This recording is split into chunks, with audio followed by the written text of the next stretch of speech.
तर अजित पवारांना सोडून कुणीही शरद पवार गटामध्ये जायला तयार नाही असं म्हटलेल्या प्रकाश सोळंके यांनी रोहित पवारच भाजपमध्ये जाऊन मंत्रिपद मिळवण्यासाठी उत्सुक आहेत असा दावा प्रकाश सोळंके यांचा आहे। मंत्रिपदासाठी रोहित पवारांनी अनेकदा भेटीगाठी घेतल्यात। अजित पवार गटाच्या प्रकाश सोळंके यांनी हा दावा केलेला आहे।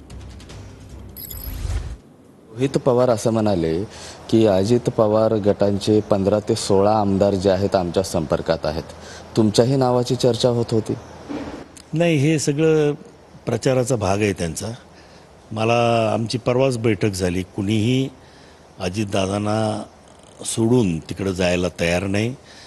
माझी तर माहिती अशी आहे की रोहित पवार स्वतःच भाजपमध्ये जाऊन मंत्रिपद मिळवायला उत्सुक आहेत। त्या दृष्टीने त्यांनी अनेक वेळेला भेटीगाठी घेतलेल्या आहेत आणि त्याची राजकीय वर्तुळामध्ये त्याची चर्चा सुरू आहे। त्याच्यामुळं पवार साहेब जरी आता लोकसभेत असं वाटत असेल की त्यांचा विजय झाला हे निर्विवाद सत्य आहे, पण त्याला कारणं इतर आहेत।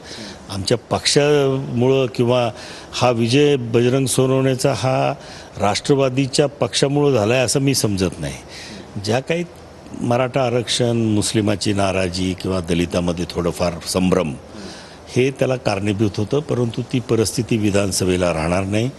विधानसभेमध्ये आम्ही जो घटक नाराज आहे त्यांना निश्चितपणानं आमच्याबरोबर घ्यायचा प्रयत्न करू। कॅमेरा पर्सन हर्षल निकमसह मी महेंद्र कुमार मुधोळकर, TV9 मराठी, माजलगाव, बीड।